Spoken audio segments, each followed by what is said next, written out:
आज हम विदुर नीति के बारे में चर्चा करेंगे। विदुर नीति का अध्ययन विदुर नीति के श्लोकों का अध्ययन करने से पूर्व हम उसके विषय में थोड़ी जानकारी कर लेते हैं। विदुर नीति संस्कृत साहित्य के वीर काव्य महाभारत का ही एक अंश है। महाभारत के उद्योग पर्व में 33वें अध्याय से लेके 40वें अध्याय तक विदुर नीति का पार्ट आता है। और कोर्स में महर्षि दयानंद विश्वविद्यालय के संस्कृत साहित्य के तृतीय वर्ष के पाठ्यक्रम में इसके 2 अध्याय आते हैं, 33वां और 34वां अध्याय। तो हम इन 33वें और 34वें अध्याय का अध्ययन करेंगे। उससे पूर्व हम विदुर नीति के बारे में थोड़ा सा व्यवहारिक ज्ञान प्राप्त कर लेते हैं। विदुर नीति में पांडु के महामंत्री विदुर, जो जब पांडु राजा बने थे उस समय विदुर जो है उनके मंत्री बने थे और वह बहुत नीति के बहुत बड़े ज्ञाता थे। तो उनके नियमों का या उनकी नीति का जो संकलन है वो इस विदुर नीति में है। और इस विदुर नीति में व्यवहार, बर्ताव, सदाचार, मित्र के लक्षण, कृतज्ञ की दुर्दशा, निर्लोभता आदि का विशद वर्णन किया गया है। इसके अतिरिक्त न्याय के स्वरूप, सत्य, परोपकार, क्षमा आदि का भी इसमें बहुत वर्णन किया गया है। और सबसे अधिक इसमें राजधर्म का निरूपण किया गया है। बहुत ही सुंदर तरीके से राजधर्म का निरूपण इसमें किया गया है। और इसमें राजधर्म के अतिरिक्त और भी बहुत सारी चीज़ों का वर्णन किया गया है। सर्वप्रथम इसका सबसे जो प्रधान विषय है वह राजधर्म ही है कि राजा को किस प्रकार का होना चाहिए, राजा को किस प्रकार का नहीं होना चाहिए। ये सारी चीज़ें इसमें बहुत अच्छी तरीके से बताई गई है। जैसे कि राजा को अल्पमति, दीर्घसूत्री, जल्दबाज और खुशामदियों से मंत्रणा नहीं करनी चाहिए। उसे स्त्री विषयक आसक्ति नहीं रखनी चाहिए। जुआ, शिकार, मद्यपान आदि का उसको व्यसन नहीं रखना चाहिए। वाणी में कठोरता नहीं रखनी चाहिए। और क्या क्या होना चाहिए राजा में, यह भी इसमें बताया गया है। राजा को काम क्रोध का त्याग करके सत्पात्र को दान देना चाहिए और शास्त्रों का ज्ञाता होना चाहिए। कर्तव्य को शीघ्र पूरा करने वाला राजा होना चाहिए। ऐसा राजा प्रामाणिक माना गया है। जो राजा किसी दुर्बल का अपमान करता है, सदा सावधान रहकर शत्रु के साथ बुद्धिपूर्वक व्यवहार करता है, अपमान नहीं करता है, दुर्बल का अपमान ना करे और सावधान रहकर शत्रु के साथ बुद्धिपूर्वक व्यवहार करे, ऐसा राजा भी प्रामाणिक माना गया। तो ये सारी चीज़ें राजा के बारे में बताई गई है इसमें। इसी के अतिरिक्त राजा ऐश्वर्य का नशा बड़ा भयंकर होता है, तो उसके लिए भी उसको सावधान रहने की आवश्यकता है कि भाई अपने ऊपर किसी प्रकार के ऐश्वर्य के नशे को ना चढ़ने दे। संयम रखने वाला होना चाहिए। इंद्रियों सहित अपने मन को जीतने वाला राजा होना चाहिए। तो ऐसे इसमें राजा की व्यवस्थाएं बताई गई है। इसके बाद में दूसरा जो आता है विदुर नीति का जो प्रमुख उद्देश्य या वह है कि विदुर नीति में सदाचार और धर्म का प्रतिपादन किया गया है। सदाचार और धर्म, अच्छे आचरण और धर्म पूर्वक आचरण पर बल दिया गया है। धर्म ही परम कल्याणकारी है, ऐसा कहा गया है। जो अपना भला चाहे वह निद्रा, ऊँघना, भय, क्रोध, आलस्य और दीर्घ सूत्रता को छोड़ दे और सत्य, दान, कर्मण्यता, अनसूया, क्षमा तथा धैर्य इन 6 गुणों को कभी ना छोड़े। तो इस प्रकार से उसमें सदाचार के व्यवहार के बारे में बताया गया है। धर्म के बारे में भी बताया गया है कि धर्म मूलक लक्ष्मी न व्यक्ति को छोड़ती है और न ही व्यक्ति ही उसे छोड़ता है। धर्म मूलक लक्ष्मी का ही हमें संग्रह करना चाहिए। जो लक्ष्मी धर्म से हमारे पास आई है उसी का संग्रह करना चाहिए। विदुर नीति का तीसरा जो है कि इसमें भारतीय संस्कृति और मानवता का प्रतिपादन किया गया है। भारतीय संस्कृति की सभी विशेषता इसमें समाहित है। भारतीय संस्कृति मानवता का नामांतर है। जीवन के मूल्यों को सुदृढ़ करने वाले अनेक सद्विचार हमें विदुर नीति में दिखाई देते हैं,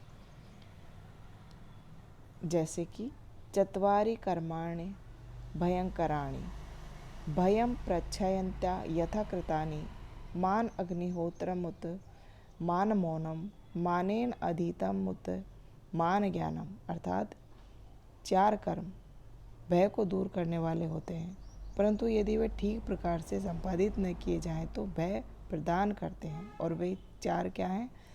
आदर के साथ अग्निहोत्र, आदर पूर्वक मौन का पालन, आदर पूर्वक स्वाध्याय और आदर के साथ यज्ञ का अनुष्ठान। भारतीय संस्कृति में माता पिता एवं गुरु की बड़ी महत्ता है, तो इनके साथ भी किस प्रकार का व्यवहार करना चाहिए ये इसमें हमें बहुत अच्छी तरीके से बताया गया है। भारतीय संस्कृति में यज्ञ, अध्ययन, दान, तप, सत्य, क्षमा, दया और अलोभ ये 8 प्रकार के मार्ग भी बताए गए हैं। तो इसका वर्णन भी विदुर नीति में हमें मिलता है। संपूर्ण प्राणियों के साथ में कोमलता का भाव रखना, ये भी हमारी भारतीय संस्कृति का एक अभिन्न अंग है और इसका भी हमें विदुर नीति में उल्लेख मिलता है। इसके अतिरिक्त विदुर नीति का अगला जो महत्व है वह है कि विदुर नीति में बुद्धि की महत्ता पर अत्यधिक प्रकाश डाला गया है कि बुद्धि ही सर्वश्रेष्ठ है और बुद्धि के अनुसार किए गए कार्य ही सदैव सफल होते हैं। तो बुद्धि की महत्ता पर बहुत अधिक प्रकाश डाला है। किसी भी काम को करने से पहले पर्व अपर्व को जान लेना चाहिए, उसके पूर्व और बाद में क्या हो जाएगा यह हमें अच्छी प्रकार से सोच समझ कर ही कोई कार्य करना चाहिए। जल्दबाजी में कोई कार्य नहीं करना चाहिए। जो बुद्धिमान पुरुषों से सद्बुद्धि प्राप्त करता है वही प्रज्ञावान होता है, क्योंकि बुद्धिमान पुरुष ही धर्म और अर्थ को प्राप्त करके अनायास ही अपनी उन्नति करने में समर्थ होता है। ये हमें विदुर नीति के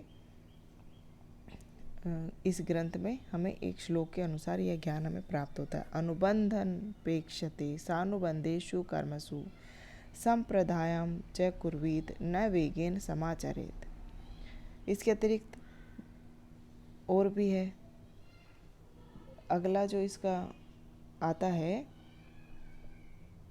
महत्व कि विदुर नीति में वाणी के सदुपयोग पर बहुत बल दिया गया है।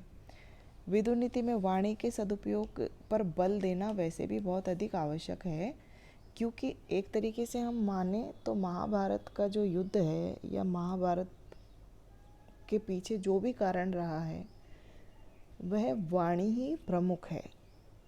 कई जगह पर हम शुरू से देखें जब पितामह ने सत्यवती के पिता को वचन दिया था, वहाँ से लेके द्रौपदी ने दुर्योधन को अंधे का पुत्र अंधा कहा, और भी हर जगह जैसे कि राजसभा में जब द्रौपदी को घसीट कर लाया गया तो वहाँ पर भी काफ़ी अपमानजनक वाणियों का प्रयोग किया गया। तो इन सारी जो वाणी का जो घाव होता है वह सबसे अधिक मनुष्य को घायल करता है। तो इसलिए वाणी के प्रयोग पर बहुत अधिक, तो इसलिए मैं ये कहना चाहती हूँ कि जो महाभारत का युद्ध होने का जो कारण है वह वाणी ही का अच्छी प्रकार से सोच समझकर प्रयोग ना करना ही मूल कारण है। पितामह को सोच समझकर वचन देना चाहिए था। द्रौपदी को सोच समझकर किसी प्रकार का व्यंग करना चाहिए था, और क्रोध में भी वाणी का बड़ी सोच समझकर प्रयोग करना चाहिए। तो वाणी का के सुप्रयोग का जो इस पे प्रकाश डाला गया है, बल दिया गया है वाणी के सदुपयोग पर, वह इसीलिए अत्यधिक दिया गया है कि वाणी ही सारे कष्टों का, सारी लड़ाइयों का कारण होता है। तो विदुर नीति में बताया गया है कि बोलने से ना बोलना अच्छा। कुछ बोलने से मतलब बिना सोचे समझे, कुछ बोलने से मतलब ये नहीं है कि चुप बैठ जाओ।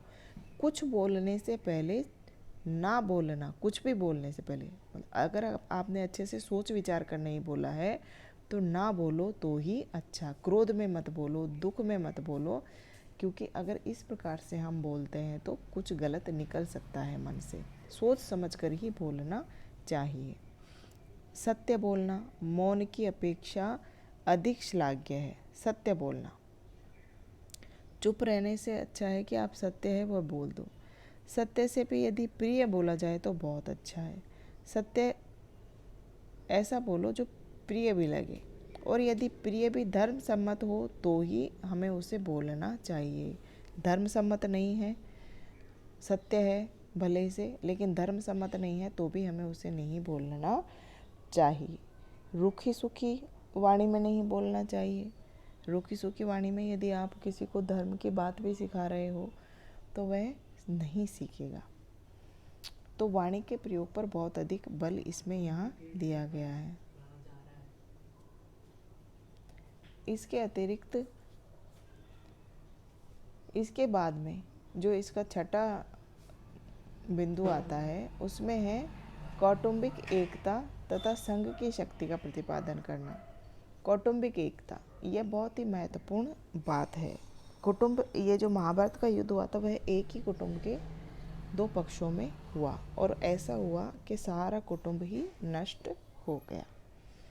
तो कौटुंबिक एकता पर इन्होंने बहुत बल दिया है। विदुर का जो जीवन हम देखेंगे, विदुर नीति में तो उसके जीवन के बारे में पूरा नहीं बताया जाएगा, लेकिन हमने जितनी महाभारत की कथा को सुना है, देखा है, समझा है, पढ़ा है, उतने में विदुर के जीवन को यदि हम देखेंगे तो उसने अपना पूरा जीवन इस कुटुंब को, इस पुरुवंश को या कौरव और पांडवों को एक रखने में काफ़ी लगा दिया। अपने पूरे जीवन को लगा दिया कि यह एक बना रहे, यह परिवार, इसमें किसी प्रकार का संघर्ष ना हो। तो इसमें कौटुंबिक एकता का और संघ में यानी कि इकट्ठे रहने में जो शक्ति होती है उस पर बहुत अधिक बल दिया गया है। बहुत ही सुंदर तरीके से इसमें इनका वर्णन किया गया है। विदुर ने धृतराष्ट्र को कुटुंब की एकता के लाभ तथा बिखराव के दोष बड़ी निपुणता से बताए हैं। युद्ध से पहले विदुर नीति का, जब उद्योग पर्व का मतलब ही यही है कि जब युद्ध की तैयारियां हो रही थी उस समय धृतराष्ट्र समझ नहीं पा रहे थे कि क्या करना है और क्या नहीं करना है, तो उस समय उन्होंने विदुर से मंत्रणा की थी। तो विदुर ने उस समय उनको, और ये जो मंत्रणा थी यही विदुर नीति के नाम से इस वीर पर्व में, इस वीर काव्य में प्रसिद्ध है। तो उस विदुर नीति में विदुर ने कुटुंब की एकता को और उसके बिखराव के जो दोष हैं वे सब उसको बहुत अच्छी तरीके से समझाए थे। परस्पर फूट रखने वाले लोग अच्छे बिछौनों से युक्त पलंगों पर भी कभी सुख की नींद नहीं सो पाते हैं। अगर हम सारे एक साथ हैं, अगर हम में एकता है तो हम किसी भी परेशानी से लड़ जाते हैं, लेकिन अगर हम परस्पर बिखर गए हैं, फूट है, और हम अपना अपना जीवन व्यतीत कर रहे हैं अपने अपने सुख साधनों के साथ में, तो अच्छे अच्छे बिछौनों पर भी हमें सुख की नींद नहीं आएगी। तो ऐसे इस प्रकार से बहुत सारे उदाहरण देकर उन्होंने कौटुंबिक एकता का भी इसमें काफ़ी अच्छा विवरण किया है। इसके बाद में जो विदुर नीति में जिस चीज़ का प्रतिपादन किया गया है वह है संतुलित जीवन दर्शन। संतुलित जीवन दर्शन, विदुर का तो स्वयं का खुद का जीवन ही बहुत ही संतुलित था और पूरा का पूरा एक दर्शन था। वह इतने बड़े राज्य के मंत्री थे, लेकिन एक मुनि के भांति साधारण रहते थे। बिल्कुल मुनि के भांति साधारण भोजन करते थे, साधारण वस्त्र धारण करते थे, सिर्फ उनका ज्ञान ही असाधारण था। तो उन्होंने इसी प्रकार का संतुलित जीवन दर्शन का इसमें निरूपण किया है कि मनुष्य को किस प्रकार से अपना जीवन व्यतीत रखना चाहिए, किसी प्रकार का उसमें क्लेश नहीं होना चाहिए मनुष्य के मन में। विदुर के आदर्श जीवन पद्धति की बड़ी सुंदरता से निरूपण इसमें जो किया गया है उसमें उनका दर्शन, प्रवृत्ति और निवृत्ति का संतुलित रूप दिखाया गया है। विदुर धर्म, अर्थ, काम इस त्रिवर्ग के समान रूप में सेवन के पक्षपाती थे। धर्म, अर्थ, काम, अगर इन तीनों का समान रूप से हम सेवन कर रहे हैं जीवन में, तो मोक्ष हमें अवश्य ही मिल जाएगा जीवन के अंत में। अगर हमने धर्म, अर्थ और काम को बहुत संतुलित रूप में अपने जीवन में उतार लिया है तो मोक्ष, उस व्यक्ति को मोक्ष अवश्य ही अपने आप मिल जाएगा। इसके अतिरिक्त उन्होंने और भी 8 प्रकार के गुण बताए हैं। अष्टौ गुणाः पुरुषं दीपयन्ति, प्रज्ञा च कौल्यं च दमः श्रुतः च पराक्रमश्च बाहुभाषिता च दानं यथाशक्ति कृतज्ञता च।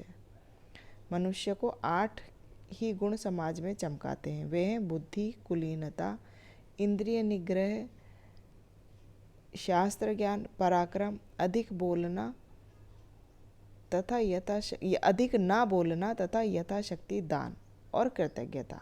ये 8 ही मनुष्य को चमकाते हैं। तो इस प्रकार उन्होंने जीवन के बारे में भी बहुत सुंदर वर्णन किया है कि किस प्रकार का जीवन हमें व्यतीत करना चाहिए। साहित्यिक महत्व तो विदुर नीति का है ही। साहित्यिक महत्व की दृष्टि से भी विदुर नीति अपने आप में ही एक अनुपम ग्रंथ है। इसकी भाषा सरल है। इसके जो उपदेश है वह कांता समेत उपदेश है। कांता समेत यानी कि बिल्कुल मनुष्य को जिस प्रकार से उसकी पत्नी उपदेश देती है या बात बताती है जो उसके दिमाग में अच्छे से घर कर जाती है, वैसे ही इसमें जो उपदेश दिए गए वो इतनी सरलता से, इतनी सहजता से दिए गए हैं कि मनुष्य उसको अपने जीवन में बहुत आसानी से ग्रहण कर सकता है। इसमें साहित्यिक दृष्टि से ही हम देखें तो इसमें सुभाषितों का बहुत अधिक वर्णन किया गया है। विदुर नीति सुभाषितों का तो समृद्ध कोश है एक तरीके से। सुभाषित यानी कि अनमोल वचन, अनमोल वचनों का कोश है। ऐसे ऐसे हमें इसमें उपदेश मिलते हैं कि उन उपदेशों में से अगर हम 2-5 भी अपने जीवन में उतार लेंगे तो बहुत ही अच्छा जीवन हम जी पाएंगे। तो इस प्रकार से विदुर नीति का हमने सामान्य परिचय लिया। अगले व्याख्यान में हम विदुर नीति का अध्ययन, विदुर नीति के प्रथम अध्याय का हम अध्ययन, या फिर हम कहें कि उद्योग पर्व के 33वें अध्याय का हम अध्ययन प्रारंभ करेंगे। यह हमारा अगले अभी हमने विदुर नीति का केवल सामान्य ज्ञान लिया है। इसी के साथ में विदुर नीति के सामान्य ज्ञान से संबंधित कुछ प्रश्न भी PDF के द्वारा तृतीय वर्ष के छात्रों के लिए उपलब्ध कराए हैं। तो वह उन प्रश्नों का भी थोड़ा अध्ययन करें और इस व्याख्यान के द्वारा उन प्रश्नों का उत्तर ढूंढने का वे प्रयास करें। अगले व्याख्यान में हम विदुर नीति के श्लोकों का अध्ययन प्रारंभ करेंगे। श्लोकों का अध्ययन हमें इसलिए करना है छात्रों कि जब हम पेपर करने बैठते हैं, चूँकि ये मेरा जो व्याख्यान है वह कॉलेज के बच्चे, क्योंकि कोविड-19 की वजह से हम कॉलेज में बच्चों को नहीं पढ़ा पा रहे हैं, उनको ऑनलाइन पढ़ाना है, तो इसलिए बच्चों को मैं ऑनलाइन ही अब इन श्लोकों के अर्थ भी समझाऊंगी। तो मैं बच्चों को ये कहना चाहती हूँ, छात्रों को, कि बच्चों मैं इनके अर्थ, जिस प्रकार से हम फर्स्ट ईयर और सेकेंड ईयर में अध्ययन करते आए हैं, संस्कृत के श्लोकों का अर्थ हम समझते हैं, फिर उनकी व्याख्या करना सीखते, तो वो वही पैटर्न है, वह बिल्कुल उसी तरीके से हमें इन श्लोकों का अध्ययन करना है। इनके अर्थ, इनके शब्द, कौन सा प्रत्यय लगा है, कौन सा धातु का प्रयोग हुआ है, कौन से अलंकार का प्रयोग हुआ है इस श्लोक में, कौन सा छंद का प्रयोग हुआ है, ये सारी चीज़ें हमें इसमें पढ़नी है। तो वो पूरा का पूरा वही प्रारूप है, उसी प्रकार से हमें ये पढ़ना है। तो हम श्लोकों का अध्ययन अगले व्याख्यान से प्रारंभ कर देंगे।